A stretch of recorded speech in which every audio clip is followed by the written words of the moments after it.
नमस्कार, शाम के 4:30 बज चुके हैं। आप देख रहे हैं आज तक। आपके साथ मैं हूं चित्रा त्रिपाठी। देसी अस्त्र दुश्मन होगा पस्त।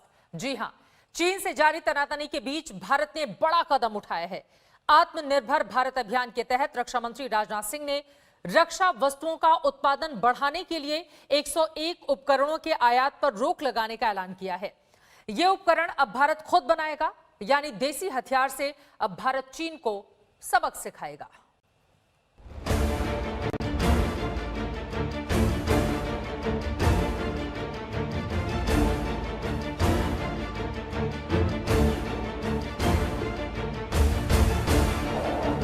मैं इतना यकीन दिलाना चाहता हूं, भारत की 1 इंच जमीन को भी दुनिया की कोई ताकत छू नहीं सकती।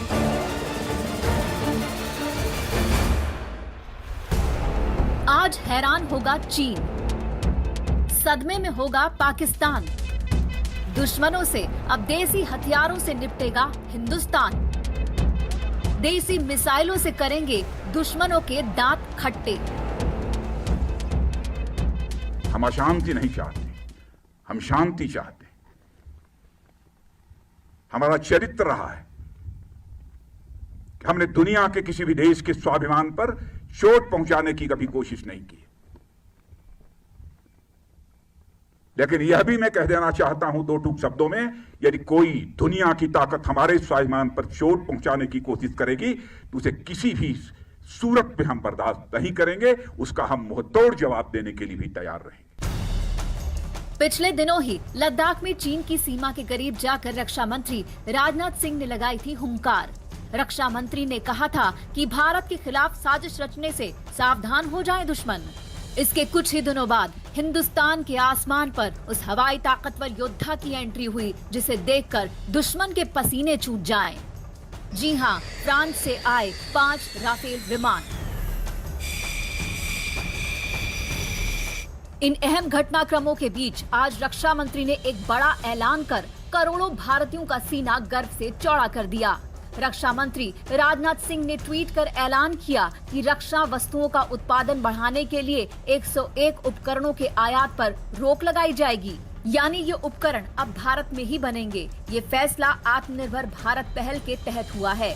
पीएम मोदी लगातार आत्मनिर्भर भारत अभियान का जोर शोर से प्रचार कर रहे हैं।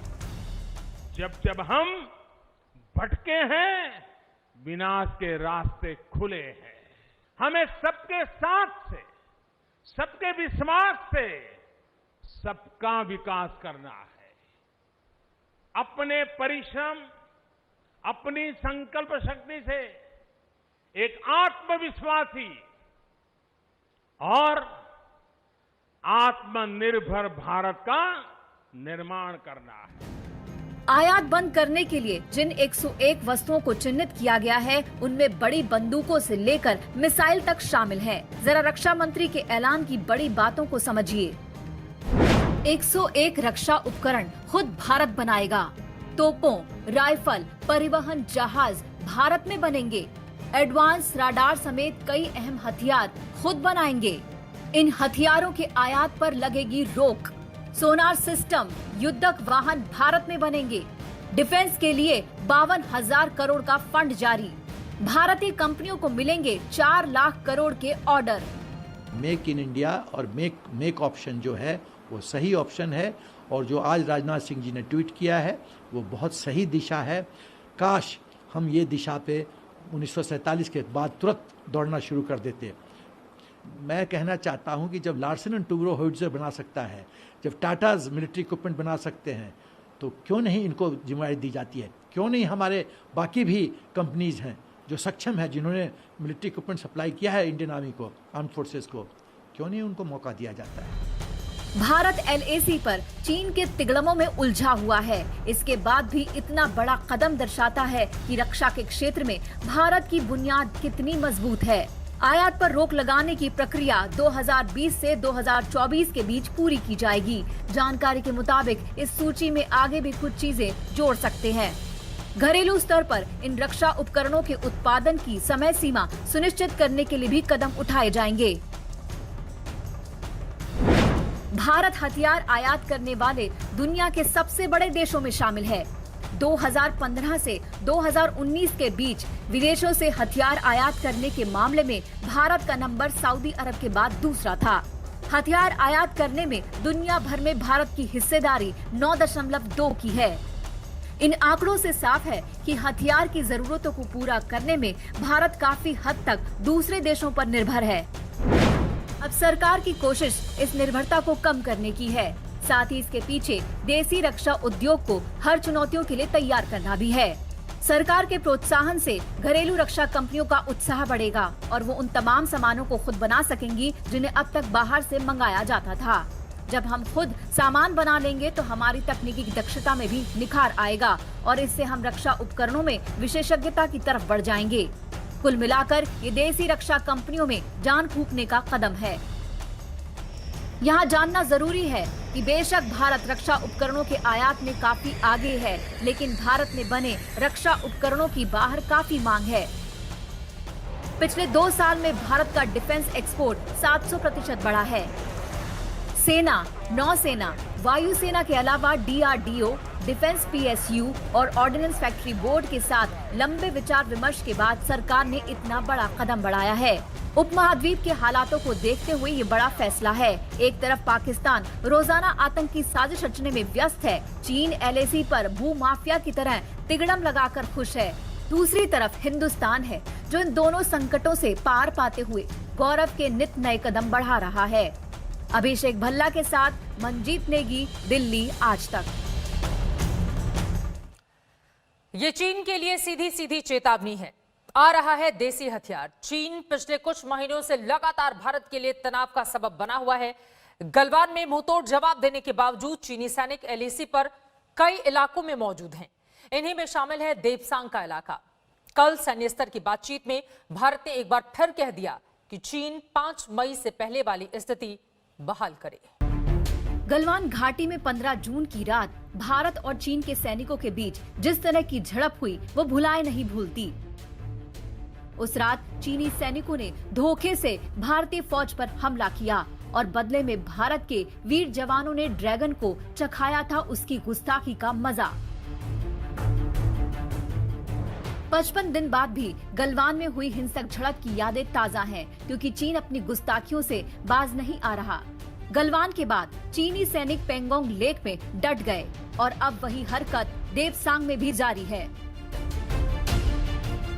देपसांग से चीनी सैनिकों को हटाने के लिए कल 8.5 घंटे बैठक हुई। बातचीत LAC के चीनी क्षेत्र की तरफ दौलत बेग ओल्डी में हुई। कल सुबह 11 बजे से शाम 7:30 बजे तक चली बैठक में भारतीय पक्ष की अगुवाई 3री इन्फेंट्री डिवीजन के जनरल अफसर commanding major general Abhijit Bapat कर रहे थे। तो पेट्रोलिंग पॉइंट्स पे जाने दीजिए जैसे हम पहले जाते थे, और अब आप पीछे जाइए जैसा 5 मई को था, वापस जाइए। Major general Abhijit Bapat, who commands the 3rd Mountain Division in the Ladakh area, met up with Major General from the Xinjiang district. रक्षा क्षेत्र में स्वदेशी क्रांति का शंखनाद आप देख रहे हैं। छोटे से ब्रेक के बाद फौरन लौट रहे हैं, आप देखते रहिए आज तक। चीन का रवैया अड़ियल वाला है। चीन को सबक सिखाने के लिए भारत के वीर जवान LAC पर तो डटे ही हैं, उसे दूसरे तरीके से भी सबक सिखाया जा रहा है।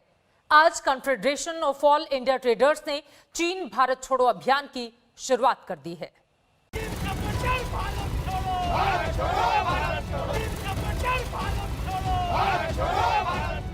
आज के ही दिन सन 1942 में महात्मा गांधी ने अंग्रेजों भारत छोड़ो का नारा दिया था। भारत छोड़ो आंदोलन की 78वीं सालगिरह पर confederation of all India traders ने चीन भारत छोड़ो अभियान शुरू किया है।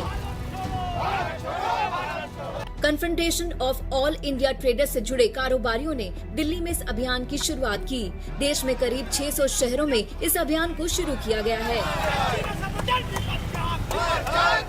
जिसके माध्यम से हम चीन को यह संदेश दे रहे हैं कि जो भी चीन ने भारत के रिटेल व्यापार पर कब्जा किया है, चीन अब अपना दिमाग ठीक कर ले, और हम इस बात के लिए तैयार हैं कि चीन के सामानों का बहिष्कार हम करेंगे।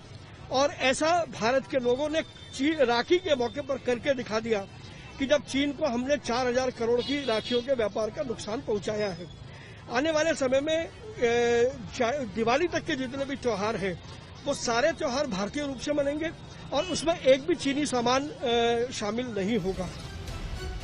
चीनी वस्तुओं के बहिष्कार को लेकर 10 जून से देश भर में भारतीय सामान हमारा अभिमान नाम से एक अभियान शुरू किया गया था। ये आंदोलन उसी की एक कड़ी है।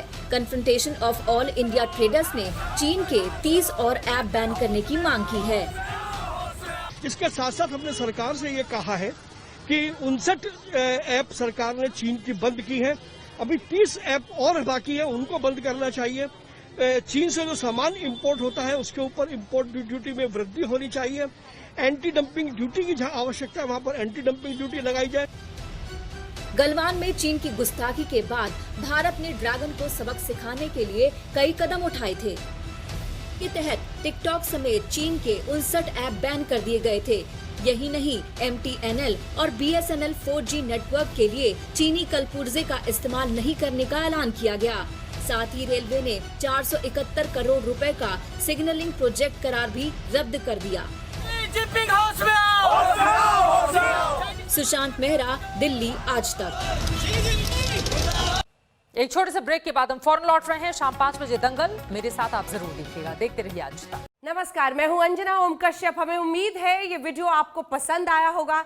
लेटेस्ट खबरों के लिए यूं ही देखते रहिए आज तक और इस वीडियो के पसंद आने पर लाइक, शेयर एंड सब्सक्राइब करना ना भूलें।